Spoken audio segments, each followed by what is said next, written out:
Hello everyone, स्वागत है आप सबका हमारे चैनल के स्टूडियो पर। आज मैं आपके लिए एक बहुत इंटरेस्टिंग ड्रामा लेकर आया हूं जिसका नाम है यू आर माई डिजायर। तो कहानी की शुरुआत होती है फीमेल लीड को दिखाते हुए, जो अपने डैड के साथ कार में जा रही थी। उसके डैड उसको समझा रहे होते हैं कि अपनी स्टेप मॉम से ऐसे ऐसे बात करना। इससे हमें पता चलता है कि यूजिंग के मॉम और डैड का काफी पहले डिवोर्स हो गया था, जिसके बाद वो अपनी मॉम के पास रहने लगी थी। तो आज उसकी मॉम ने उसको उसके डैड के पास रहने के लिए भेज दिया। इस वजह से यूजिन को भी अच्छा नहीं लग रहा था। तभी एंट्री होती है हमारे मेन लीड सेयोन की, जो रेड लाइट की वजह से यूजिन की कार के पास अपनी साइकिल आके रुकता है, जिस दौरान उन लोगों की नजरें भी मिलती हैं। तभी ग्रीन लाइट होती है और यूजिन के डैड कार उसके आगे से निकालते हैं। तो ये देख के सेयोन को भी गुस्सा आ जाता है। वो अपनी साइकिल उनकी गाड़ी के आगे से निकाल के ले जाता है, जिससे यूजिन के डैड को भी बहुत गुस्सा आता है और यूजिन उसको स्माइल करते हुए देख रही होती है। उसके बाद सीन शिफ्ट होता है और हमें यूजिन का घर दिखाया जाता है, जहाँ पे सब बैठ के खाना खा रहे होते हैं। डैड यूजिन को खाना देते हैं, मगर यूजिन बोलती है कि ये खाना मुझे पसंद नहीं, आप कैसे भूल सकते हैं। तो डैड बोलते हैं कि तुम्हारी स्टेप मॉम ने कितनी प्यार से बनाया है, तुम ऐसा कैसे बोल सकती हो।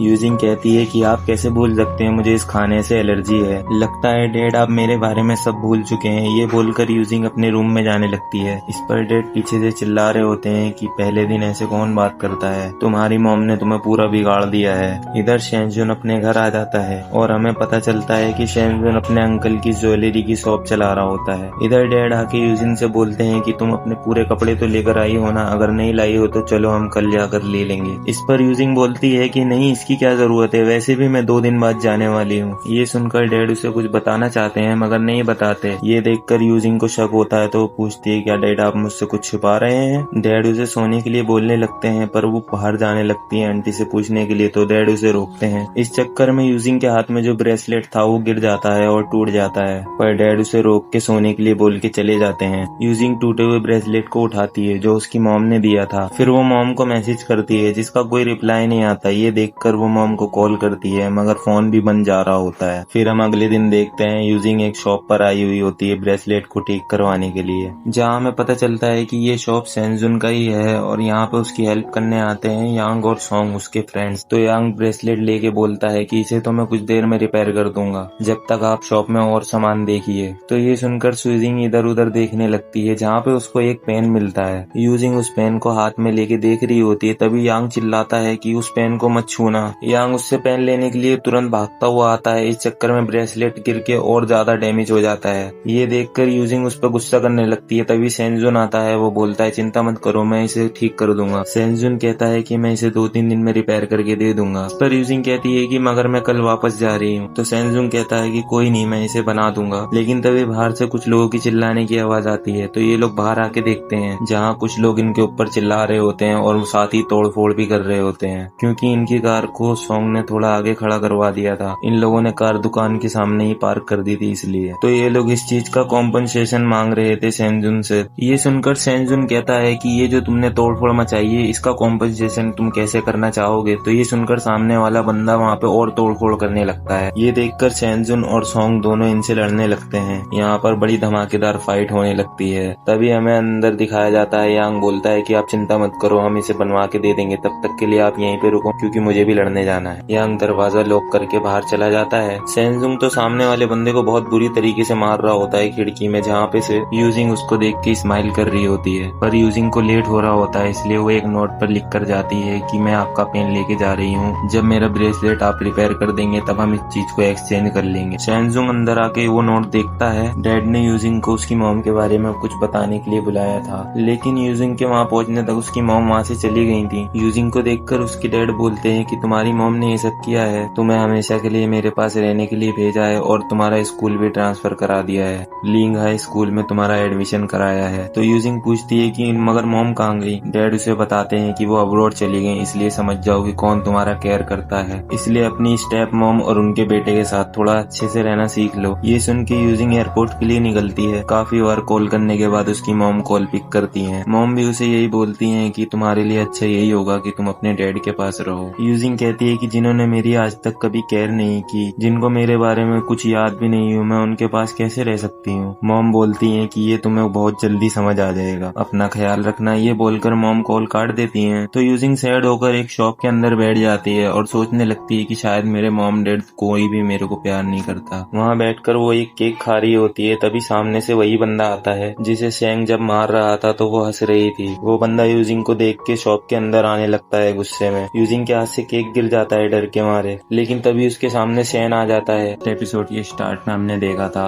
जिस बंदे को पिटते हुए यूजिंग देख के मुस्कुरा रही थी, वो ये बंदा उसके सामने आ जाता है, मगर तभी वहाँ शेनजुंग भी पहुंच जाता है। पर वो बंदा भाग के अपने साथियों के पास पहुंच जाता है। शेनजुन भी कहाँ कम था, वो अकेले ही उन सबकी धुलाई करने लगता है। कुछ देर में उसके दोनों फ्रेंड्स भी आ जाते हैं, जिसके बाद उन लोगों की फिर से सबकी लड़ाई होने लगती है। जो देख यूजिंग तो फिर से स्माइल करती है। इतनी देर में शेनजुंग उसके पास आ जाता है। दोनों एक दूसरे को देख के स्माइल करते हैं। शेनजुंग उससे अपने पेन के बारे में पूछता है और यूजिंग से बोलता है मैं तुम्हारा ब्रेसलेट कल ठीक करके दे दूंगा, और उसको एक केक दे के चला जाता है, जिसे देख के यूजिंग फिर से स्माइल करती है। काफी रात को घर पहुंचने पर डैड उसे डांटने लगते हैं। ये बोलने लगते हैं तुम्हारी मॉम ने तुम्हें बिल्कुल बिगाड़ के रखा है, मगर यूजिंग तो उन्हें इग्नोर करके अपने रूम में चली जाती है, जहां वो अपनी मॉम के बारे में सोच रही थी। अगली सुबह वो अपने न्यू स्कूल में पहुंच जाती है, जहाँ टीचर उसे अपना इंट्रो देने के लिए बोलते हैं। जहाँ यूजिंग अपना इंट्रो दे ही रही थी, तभी शेनजुंग की एंट्री होती है। फिर से दोनों की नजरें मिलती हैं। शेनजुंग आकर लास्ट बेंच पर बैठ जाता है, पर यूजिंग को टीचर बोलते हैं लास्ट बेंच पर बैठने के लिए, तो यूजिंग लास्ट बेंच पर आकर बैठ जाती है शेनजुंग के साथ। कुछ देर में यांग भी आता है, जिसे देखकर टीचर उसे डांट लगाते हैं क्योंकि वो लेट आया था। यूजिंग को देख के यांग भड़कने लगता है, कहने लगता है कि तुम हमारा पेन कैसे लेके जा सकती हो। यूजिंग कहती है कि पहले तुम मेरा ब्रेसलेट रिपेयर कर दो, उसके बाद मैं तुम्हें तुम्हारा पेन भी लौटा दूंगी। जो सुनकर यांग तो हैरान होता है, क्योंकि शेनजुंग की गैंग से ऐसे कोई भी बात नहीं करता पूरे स्कूल में। पर ये सुनकर शेनजुंग तो वहाँ से उन्हें इग्नोर करके चला जाता है। जिसके बाद क्लास का टॉपर उसको स्कूल दिखाने के लिए ले जाता है, जहाँ यूजिंग को दो लड़कियां दिखती हैं जो एक लड़की को बुली कर रही होती हैं। टॉपर कहता है कि इन बुलियों से थोड़ा बच के रहना, ये सभी को बहुत परेशान करते हैं। टॉपर क्लास में आ जाता है, जहाँ वो शेनजुन की तरफ इशारा करके बोलता है उससे बच के रहना, वो बहुत खतरनाक इंसान है। ये सुनकर यूजिंग उसके पास आके बैठती है, कहती है कि तो तुम्हारा नाम शेनजुन है, तो शेनजुन भी उठकर कहता है कि तो तुम्हारा नाम यूजिंग है। यूजिंग उससे अपने ब्रेसलेट के बारे में पूछती है, तो शेनजुन कहता है कि ठीक कर दिया है, सुबह आकर ले जाना। अगली सुबह डैड यूजिंग को उठाने के लिए जाते हैं, मगर यूजिंग कोई रिप्लाई ही नहीं देती। ये देखकर डैड फिर से गुस्सा करने लगते हैं, मगर उनकी वाइफ उनको समझा के बाहर ले जाती है। तभी यूजिंग अपने रूम से बाहर आती है, जहाँ मिंगशू बाहर खड़ा था। यूजिंग उसे इंट्रो देती है, मगर वो तो उसे इग्नोर करके ही चला जाता है। तो यूजिंग अपने स्कूल के टेरेस में आती है, जहाँ वाटर टैंक के ऊपर शेंगजुन बैठा होता है। यहाँ यूजिंग डैड से हॉस्टल में रहने के लिए बात करने लगती है, मगर डैड तो इसके लिए साफ मना कर देते हैं। तभी वो देखती है वही बुली रूही नाम की लड़की को बुली कर रहे थे। यूजिंग उन्हें डराने के लिए कहती है कि तुमने अपने बाल टीचर को पता चल गया तो तुम्हें पनिशमेंट मिलेगी, और तुम यहाँ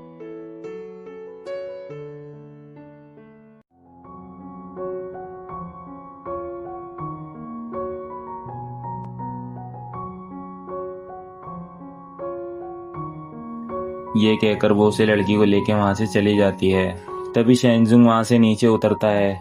ये देखकर वो दोनों लड़कियां तो डरी जाती हैं, जैसे उनके सामने कोई भूत आ गया हो।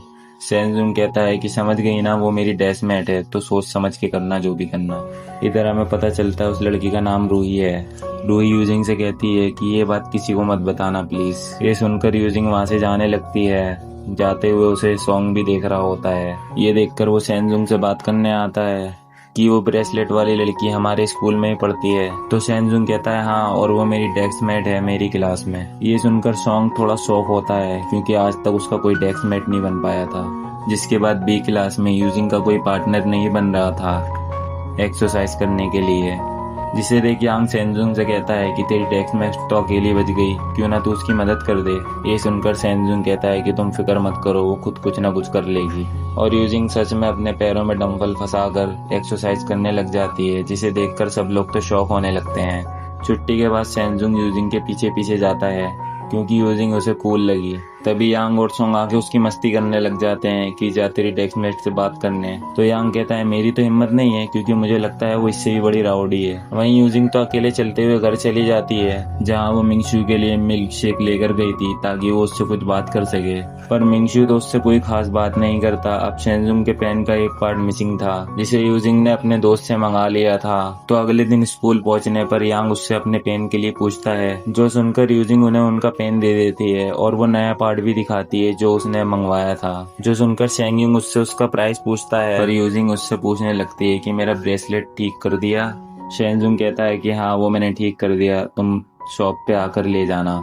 घर आकर शेंजुंग उस पार्ट को अपने पेन में लगा देता है, जिससे वो पेन बिल्कुल नया हो जाता है। शेंजुंग ने उस पार्ट को ढूंढने की कई जगह कोशिश करी थी, मगर उसे वो कहीं नहीं मिला था। पर वो सरप्राइज होता है कि यूजिंग को ये कहां से मिल गया। इधर यूजिंग के डैड अपनी वाइफ के साथ एक बिजनेस मीटिंग पर जा रहे थे, जहाँ वो यूजिंग को $50 ट्रांसफर करके बोलते हैं कि तुम्हारे भाई को कोल्ड हो गया है तो उसके लिए मेडिसिन लेती जाना। यूजिंग कहती है पर ये सिर्फ $50 ही तो हैं। डैड कहते हैं तुम्हारा बस कार्ड और सारे कार्ड फुल करवा दिए हैं और बाकी चीजों के लिए तुम्हारा भाई तुम्हारे पास है और तुम्हें किसी चीज की जरूरत तो होनी नहीं चाहिए। ये कहकर दोनों वहाँ से निकल जाते हैं। मिंगशू यूजिंग को घर छोड़ने आ रहा होता है, तभी उसे रास्ते में एक काम पड़ जाता है तो वो यूजिंग को बस स्टैंड पे छोड़ के निकल जाता है, पर कोई भी बस नहीं मिल रही थी। ऊपर से बारिश शुरू हो गई थी, इसलिए यूजिंग एक शॉप में चली जाती है और आइसक्रीम खाने के बाद आसपास उसके डब्बे से देख रही थी, जहां उसे सामने शेंजुंग दिखाई देता है और वो भी शॉप के अंदर आ जाता है, जहां उसके हाथ में एक क्यूट सा कैट भी होता है। यूजिंग को कैट बहुत पसंद आती है, इसलिए वो उसके साथ खेलने लगती है। शेंजुंग कैट फूड लेकर आता है और